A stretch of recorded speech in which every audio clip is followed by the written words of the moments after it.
Olá, vamos então à competência 3, que é conhecer os sistemas de informação específicos da atividade logística.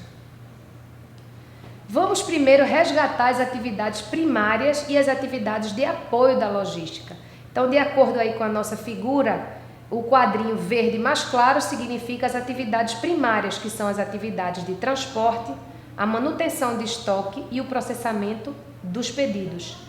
Já os quadrinhos verdes mais escuros dizem respeito às atividades de apoio, que são as atividades de armazenagem, obtenção, embalagem de proteção, manuseio de materiais, programação do produto e manutenção de informações.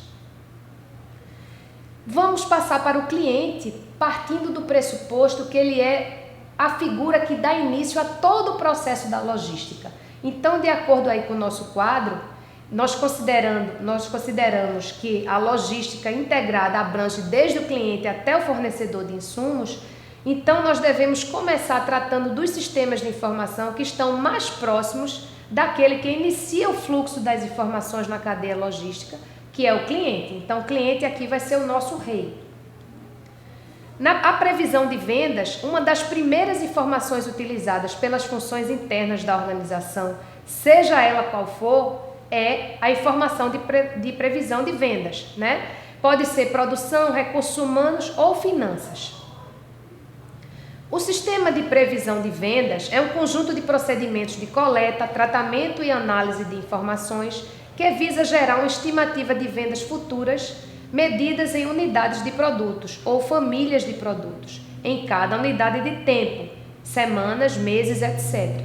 Então, observe aí no diagrama que as informações necessárias para a criação, execução e manutenção de um sistema de previsão de vendas são o histórico de vendas, as informações de campanhas promocionais, os dados relativos aos históricos de vendas e outras variáveis que possam surgir nesse fluxo. Nesse próximo diagrama, a gente pode ver que o sistema de previsão de vendas, ele inclui tudo isso que está aí. E ele pode ser composto por diversas partes, e não necessariamente todas elas farão uso dos mais elaborados cálculos estatísticos. Então, partindo lá de cima do diagrama, eu tenho os dados de variáveis que explicam as vendas, os dados de históricos das vendas e as informações que explicam o comportamento atípico. Tudo isso vai ser passado por um tratamento estatístico dos dados de vendas e outras variáveis, vai se desdobrar numa série de informações, desde informações da conjuntura econômica, dos clientes, da área comercial, de concorrentes e outras informações do mercado, que vão resultar numa reunião de previsão, comprometimento das áreas envolvidas e tratamento das informações disponíveis e vai gerar a previsão de vendas. Aí vamos entrar, mais propriamente dito, nos sistemas. Então, temos o primeiro sistema, o MPS, que é um sistema Planejamento Mestre da Produção. Ele costuma ser utilizado como módulo dentro de um sistema ERP, que é um sistema integrado de gestão que nós vimos na competência anterior. A sua importância para a logística é muito alta, pois é por meio dessa atividade que são definidas as quantidades, os prazos e os itens que serão produzidos e em quais unidades de fabricação. Ele deve definir os itens que deverão ser feitos, em que momento, em qual unidade produtiva, em qual linha de produção, com qual frequência, qual estoque deverá ser mantido e, eventualmente, outras decisões que precisem ser tomadas.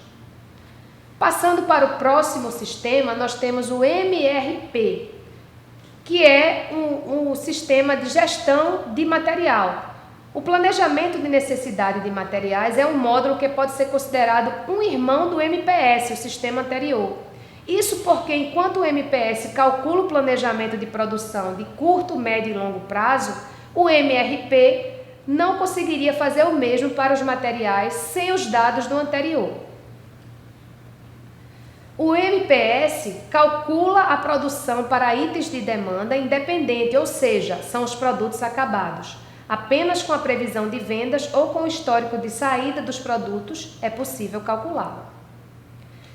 Nesse diagrama, aí eu trago um exemplo dos sistemas filho, dos sistemas pai e do que gera o final.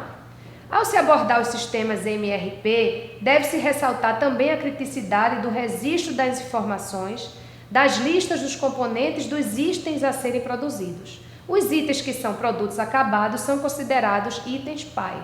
Então, observe aí que, circulado de vermelho, eu tenho os insumos, que são considerados os itens filho, e tenho o final, que é o outro circulado de vermelho, que é considerado o item pai, que é o produto final. Então, eu tenho os insumos que geram o produto, que nesse caso é uma salada de bacalhau. Aí vem os principais softwares de transporte, armazenagem e distribuição. O primeiro deles é o software EDI. Então, de acordo com o nosso quadro, ele é utilizado para transferência eletrônica de dados dentro das empresas ou entre organizações. Uma vez que os dados nem sempre apresentam o mesmo formato, o EDI funciona como um uniformizador desses dados, permitindo que todos que façam parte dessa cadeia de troca de informações consigam ter acesso a elas. Mas o que é um EDI? Ao pé da letra, EDI é intercâmbio eletrônico de dados. Mas o que é que ele faz? Ele faz a transferência de dados estruturados pelos padrões acordados de mensagens de um aplicativo de computador a outro, por meio eletrônico, com um mínimo de intervenção humana. Passando para o próximo sistema, nós temos o Warehouse Management System. Segundo Dias, o sistema de gerenciamento de armazenagem é um sistema de automação e gerenciamento de depósitos, armazéns e linhas de produção. Normalmente são sistemas usados à parte do ERP. Lembra que o ERP é o Sistema Integrado de Gestão e o WMS é um sistema que roda à parte, né? Ou usado pela empresa ou ainda pode se apresentar como módulos do próprio ERP. Seguindo mais um pouco, nós temos o TMS, ou o Sistema de Gerenciamento de Transportes, que ele faz a gestão dos transportes do que vem do WMS, que é o sistema que foi visto anteriormente. É um software utilizado para a melhoria da qualidade e produtividade de todo o processo de transporte e distribuição. É também um roteirizador. O próximo sistema é o IMS. É um sistema que gerencia os estoques ou inventários. Nele são registradas e acompanhadas as informações de entrada e saída dos estoques e valor de compra. Também é sugerido por ele qual item deve ser movimentado primeiro, conforme as regras de FIFO, que ao pé da letra significa First In, First Out, que quer dizer quem entra primeiro e quem sai primeiro. E também os sistemas de LIFO, Last In, First Out, os que entram por último e saem primeiro dos sistemas que são cadastrados no sistema como um todo. O código de barras é um outro tipo de sistema, né, comumente utilizado e muito útil, muito famoso já o código de barras, e ele trata-se de uma aplicação de hardware que, por meio de colocação de códigos legíveis pelo computador, facilita a operação nos pontos de venda, expedição e também recebimento de mercadorias, pois permite a sua leitura pelo computador com o uso de um sensor. Avançando mais um pouco, nós temos o sistema de GPS, que é um sistema de localização global, e muita gente já está acostumado a utilizar, tem no celular, né? Ou tem um aparelho à parte, mas é um sistema que ele serve para localização. Ao pé da letra ele significa Global Positioning System, né? Que é um sistema de posicionamento global. E assim finalizamos a nossa terceira competência.